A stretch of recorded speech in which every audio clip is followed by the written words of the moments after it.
Morning, everybody. It's Andrew Roberts here with the phenomenal, fantastic, super scintillating David Clouter.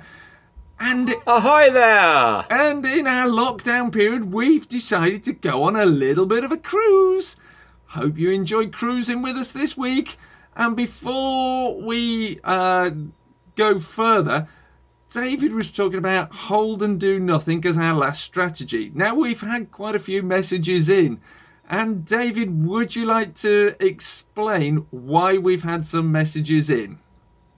Yes, something I should clarify because very occasionally I kind of only describe half of a kind of situation. I described a situation where I removed an outside loo and basically poured concrete down the hole. I should mention this outside loo had been out of commission probably for at least half a century. It was no longer connected to the rest of the house, which had all nice plastic piping and soakaways and that kind of thing, and soil stacks, all new, all not connected with it. So all I was doing there essentially was filling a hole in the ground and a bit of concrete as good as anything else to do that. But if you had a live sewerage system or any other kind of system that is connected to something, that would be a disastrous thing to do. So I just thought I'd clarify that just to make myself a bit clearer. So apologies for any confusion caused. So there you go, everybody. David wasn't breaching building regs or anything else. He was just capping off a dead pipe anyway. Yeah. And I rather was, to quote the Beatles, I was fixing a hole where the rain gets in. well, we've got the band playing later, I hear, on this cruise ship. So I'm looking forward to hearing a bit of music from the band. So kick me off. Where are we up to now this week? There was a movie, wasn't there, called Home Alone, but this is Home Owner. So if you're a homeowner, it's a kind of property strategy because you've invested some of your hard-earned lucre into some bricks and mortar. That bricks and mortar is increasing in value over time. So you're going to benefit to a degree from the effects of leverage. Maybe you've borrowed an awful lot against your own home because you might have had to put down less of a deposit than might be the case with a buy to let. So you're getting some capital appreciation as you might if you bought a slab of gold and buried it in the garden. But the problem is that it's not. A good friend of mine uses the expression "washing its face." And actually, until coronavirus, I didn't even know what that was. But now I know it involves soap and water. In terms of property, when an investment washes its face, it covers the cost of ownership. You have to think very carefully whether it's actually a good use of your money to keep it tied up in your main home. Because, for example, if you're living in an area such as I do, so I've done it entirely wrong. So here's what I did wrong, and moving forward.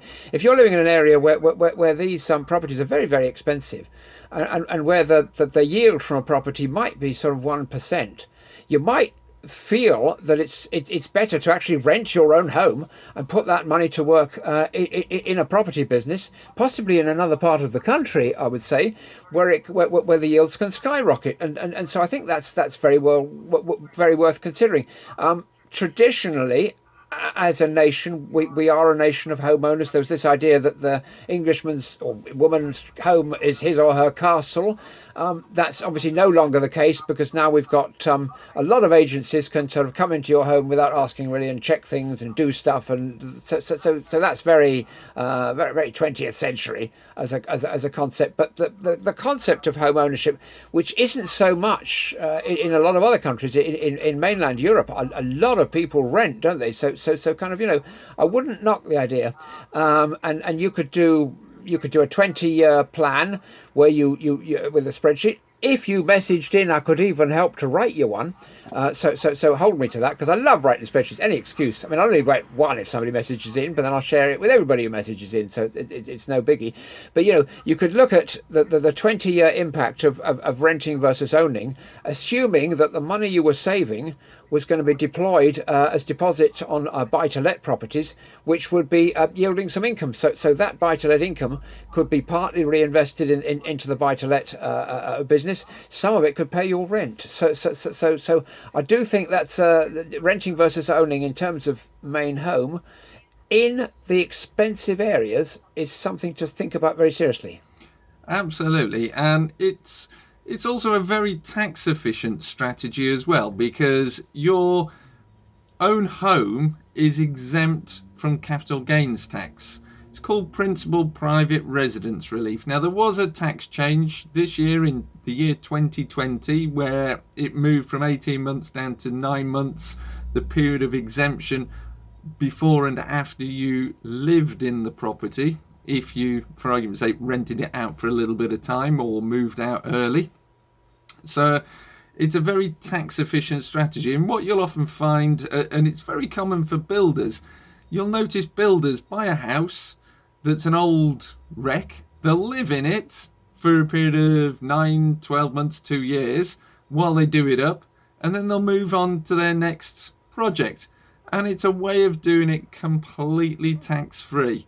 So it can be a very profitable strategy if done correctly. So it might be that you and your family don't want to move every couple of months into a new house and live in a bit of a wreck while you do it up, and then just when it looks nice and you're about to enjoy it, you sell it. Your other half wouldn't thank you. Let's put it like this: your other half would not thank you. So, do you know what, Andrew? That is exactly the only other person who ever did property in my family was my great-great-grandfather. And he was in Hackney in London, and you know the Hackney carriages, these things with the coachman at the front and everything. They were so called because Hackney was very, very posh back then. And much to the horror of my great-great-grandmother, he used to move from house to house, and every time it was finished and she got something nice, he'd move the family into a tip, and it would all start over again. So I don't recommend that for sort of marital harmony. And I have certainly never ever lived in a house that's been refurbed at the time. And the other thing you have to be careful of this is that if you do it too often, HMRC might say, hang on a minute, this is a trade. So you would have to do, I mean, you know, as a rule of thumb, I suppose you'd have to stay there at least a year, you know, for it to be, if you were doing it every 3 months, I don't think you'd get away with it. No, providing you can justify that it is your principal private residence, i.e. you keep all of your belongings. Well, go back to the 1966 General Rates Act, and it defines a hereditamент. Forgive my use of jargon there. Basically, there's an acid test, and there are 4 things as part of that acid test. It's your permanent place of residence. It's where you keep all your goods and belongings. You don't have them elsewhere. And I can't remember the other acid test off the top of my head, but sorry, I'm diving down a rabbit hole on a property strategy. So pull me back out that rabbit hole, or out of the life raft back onto the boats, and we'll merrily bob along for the rest of the journey, and I'll zip it. Take it over from here, David. But no, it's all good. You know, I know people who do that. So you know, and they're kind of happy. A lot of them tend to be kind of single men. Yeah. I'll say no more. Or they have very long-suffering partners. Hotel rooms. Now, there's a thing, and I haven't heard of anybody doing this. Well, certainly they're not doing it at the moment.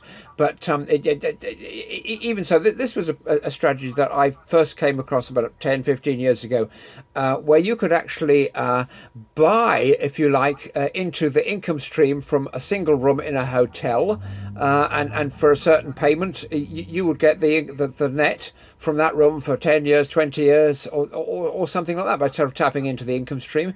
It benefited the owner of the property in that they got an instant injection of cash, and it benefited the people who invested in these kind of streams in that they got a passive income, and it was considered to be fairly low risk back then, because hotels were kind of open and trading, and people were sort of travelling around the country and such, but you know, not hugely rewarding, I would say, but you know, better than 0.025% in the bank or something like that. So you know, I do remember some people doing it.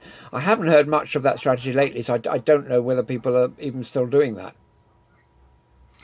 Yeah, I'm familiar with that strategy, and it sort of goes alongside the timeshare strategy where resorts effectively do this.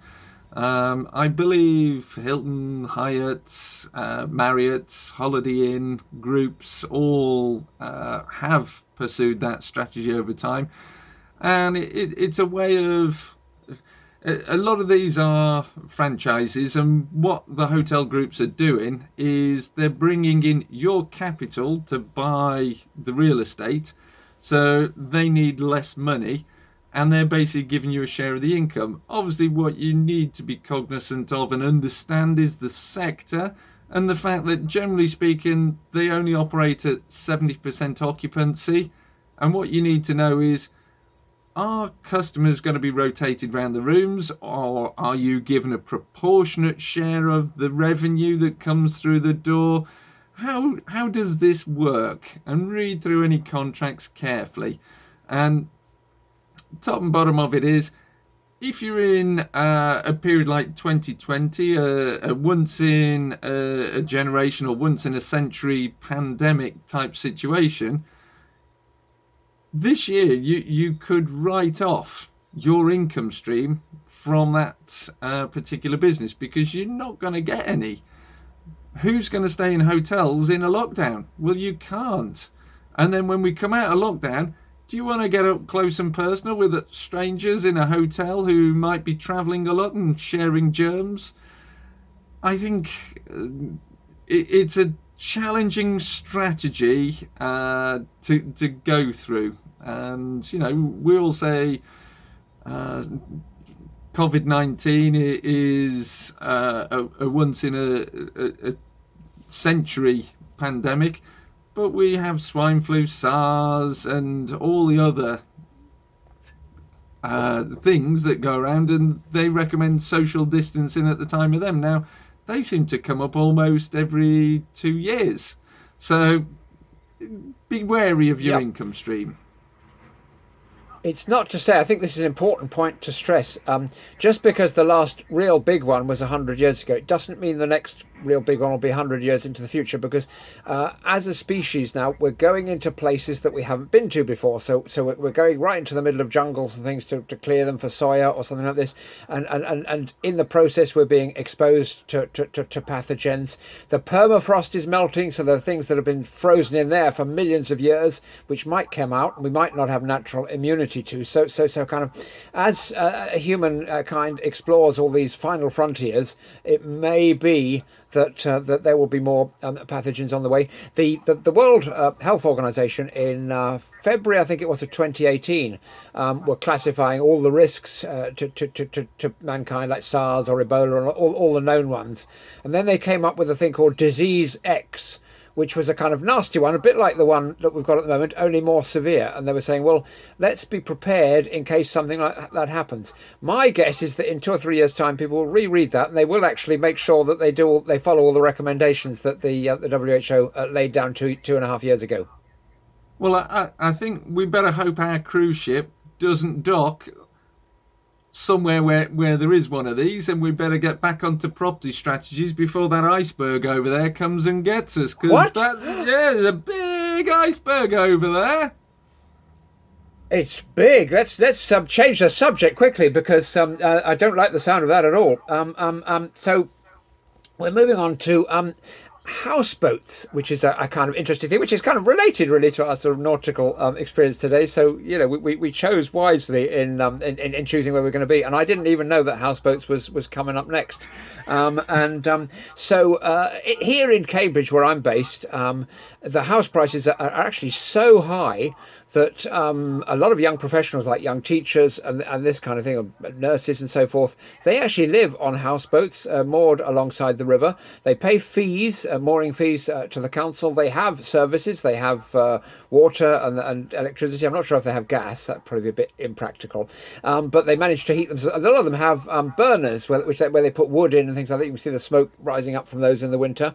And they're really quite cosy in summer, and can be quite a nice place to live then. And there's quite a spirit of community. And everybody comes out, again, when you're in a sort of non-lockdown type environment, everybody comes out on the riverbank and they all engage with one another.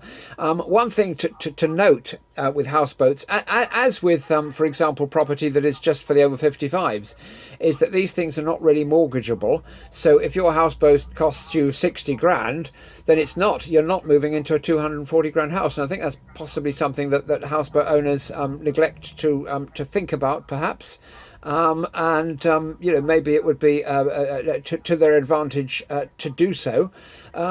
Because, perhaps we should have sort of remedial classes for teachers about gearing and about the fact that they could gear up. It may be that they're perhaps not eligible for mortgages because of salary constraints or something like that. But for me, one of the big plus points in property has been the ability to leverage. You don't necessarily stay leveraged. Once you get cash flow, you can use that to sort of pay it down a bit to a level that you're comfortable with. I mean, I've never really been comfortable I started off at 105% of leverage. Imagine that. I started off, the first property I bought was 105% leveraged, and that's ridiculous, where the bank actually gives you some money to move into this property on the expectation that the property will go up in value over time. And there I was as a janitor cleaning the lavatories, and I put down on my self-cert form, I earn 150 grand a year, and the bank goes, well, hey, here's the money. Those days are gone. I might be exaggerating slightly, because as a janitor I was down to 120 grand a year, but only slightly. I think they are gone because it's very good that we've got more responsible lending loans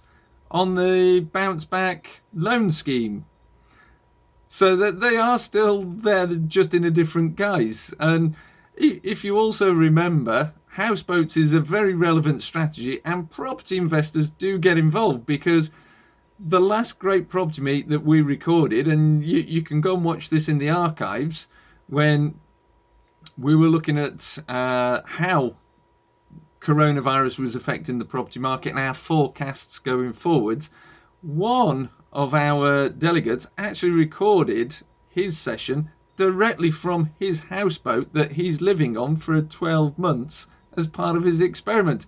And we had visiting ducks coming past, and it was not green screen for him either. It was live and real there. And it was a phenomenal talk that Daniel Hill shared with us. So it does happen. People do live on houseboats, and in this area, Northamptonshire, there are a lot of docking locations, and the beauty with a houseboat is, if you're fed up with your scenery, just toot off somewhere else and you can have effectively a new view from your window. So it's a bit like changing the paintings in the room, except your view is the round porthole and you look out of it. And talking portholes, that iceberg's getting a bit close, David. I think we need to hustle up with our last one before the band start playing on us. Yes, but before we do, I just want to pop in quickly. One famous houseboat owner, of course, was Sir Richard Branson, who spent about 10 years on one in Maida Vale, and they had to install two enormous fax machines, which were kind of floor standing and about 4 or 5 foot high in his on this houseboat. I'm surprised they didn't sink it, so that he could stay in touch with the office. So it's got quite a good track history, the houseboat. But moving on, the hunter loan, which is not so that you can go and either shoot or take photographs, and I advocate taking photographs of wildlife. It's something completely different, isn't it, Andrew? I'm talking about a hunter loan, which is not something that you can use to buy, for example, a telescopic camera so that you can go and take photos of giraffes, because we wouldn't buy rifles and shoot them, because that's not very nice at all, and you wouldn't be my friend if you did that, so don't even think about it. But anyway, a hunter loan has nothing to do with either of those two options. A hunter loan is a facility whereby, if you have some unencumbered property, which is always a good idea that every property investor should have within their portfolio, then you can come to an arrangement, and often the sort of private banks are the ones who do this, like Handelsbanken or whatever, and other private banks are available, and using this asset as security and looking at the state of your finances, they'll say, subject to a property that you find meeting our broad criteria, we would be prepared to lend you X amount. Go out and find one. Yeah, it's a great facility letter to have. And if you're then sitting down with an agent, first thing they want to know before they put your offer to the seller, the vendor, is proof of funds. Now, if you've got a facility letter, and I often see facility letters for sort of 5 million ish, then that gives you automatic leapfrog rights over anybody else that should put an offer in.